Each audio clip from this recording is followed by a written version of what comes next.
विनाशाय श्री कृष्णाय ये बिल्कुल देख रहे हैं नारायण भगवते वासुदेवाय। ओम नमो भगवते वासुदेवाय।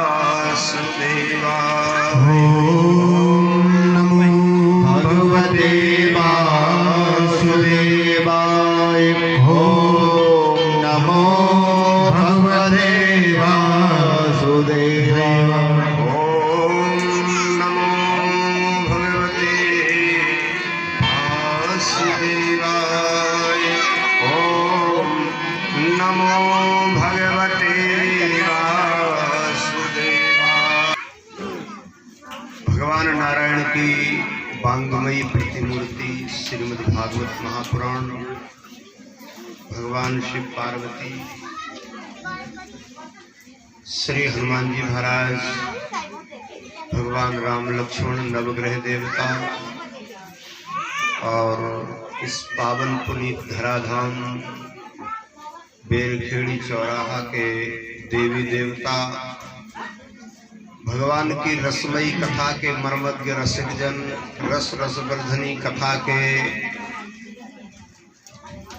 श्रवणकर्ता सज्जन, सच्चरित विद्यावान, चरित्रवान, गुणवान और शक्ति स्वरूपाएं, और जहाँ भी कोई भगवान की कथा का अनुसरण करे ऐसी पुनीत जीवात्माएं, थोड़ी जगह ऊंची नहीं, निमित्त बने यजमान, आयोजन करता, उनके माता पिता, उनके पुरखा और उनके परिजन। कभी दे दे भगवान ऐसा समय, बड़ा बड़ा विचित्र समय है। इस महीने का नाम है पुरुषोत्तम मास। एक दिन भी यदि संयम कर लिया जाए पुरुषोत्तम मास में, एक दिन भी भजन कर लिया जाए पुरुषोत्तम मास में, एक दिन भी कथा श्रवण कर ली जाए पुरुषोत्तम मास में, पुरुषोत्तम मास के बारे में जो कर रहे हैं वो जाने, जो करते नहीं है पुरुषोत्तम मास का व्रत वो क्या जाने। आज जो भी पुरुषोत्तम मास की विधि को जानकर जो पूजा कर रहे हैं पुरुषोत्तम मास की, हमारे यहाँ पंचांग जो बना है जिसे ब्राह्मण देख रहे हैं, जिससे पता लगता है सूर्य कब उगेगा, कब डूबेगा, कब ग्रहण पड़ेगा, कब बरसात आएगी, कब कौन सी दिशा में नक्षत्र कहाँ पर विराजमान है, और इस नक्षत्र में यदि बेटा जन्मा है तो क्या करेगा, क्या सत्कर्मी निकलेगा कि कूरकर्मा निकलेगा। इस नक्षत्र में बेटी जन्मी है तो क्या दरिद्र रहेगी या धनवान धनी के यहाँ जाएगी, अथवा धन जोड़ लेगी जाकर किसी कंगाल के यहाँ। ये हमारा पंचांग निर्णय करता है। उस पंचांग से मिलकर एक महीना निकलता है जो प्रति 3 वर्ष में आता है। नाम उसका है अधिक मास। भगवान नारायण के पास जब रोया अधिक मास जाकर, मैं क्या करूं, लोग धाम ले गए कन्हैया के, अचेत था, गिर पड़ा जाकर। भगवान नारायण ने कहा ये मल मास है, क्या की तो बड़ी विचित्र क्रिया रही है, जिसका कोई ना हो उसके तो भगवान है। भगवान ने कहा कि आज से है मेरा महीना है, और नाम दे दिया पुरुषोत्तम मास।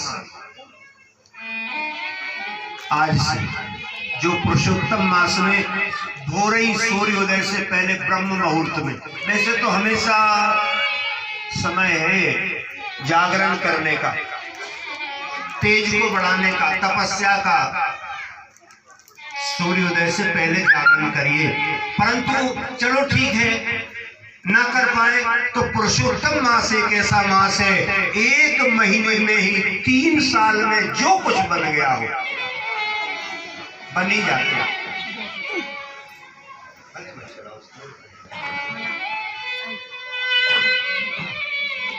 नित्य प्रति 1 महीने तक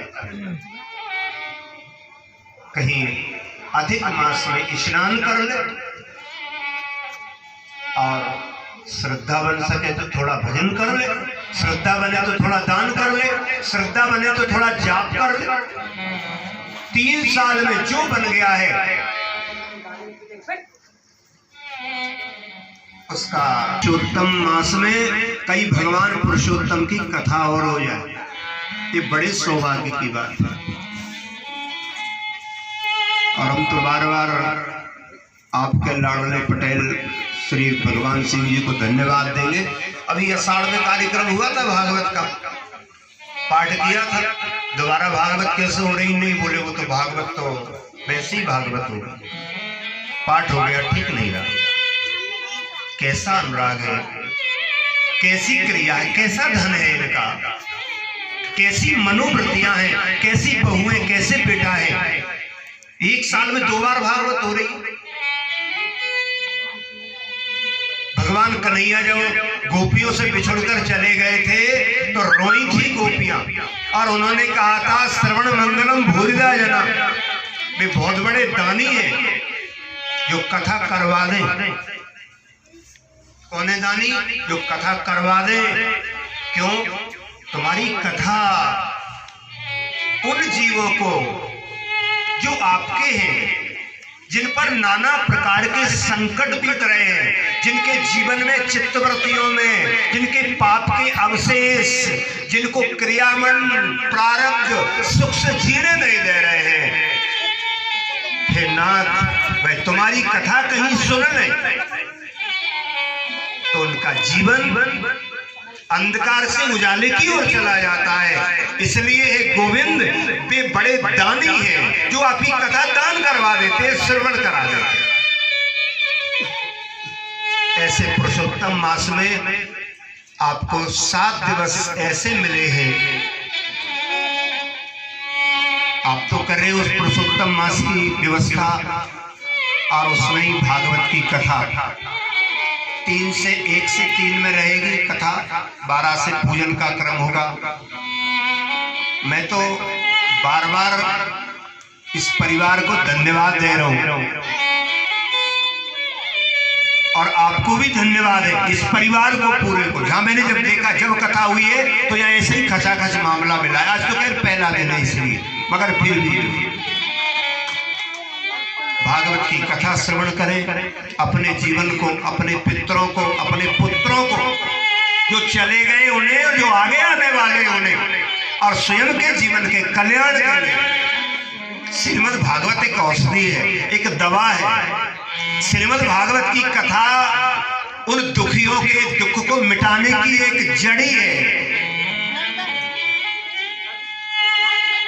और हमारे तुलसी बाबा कथा के बारे में लिख रहे,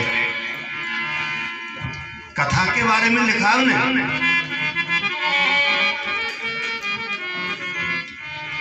राधा कृष्ण चरित्र मनोहर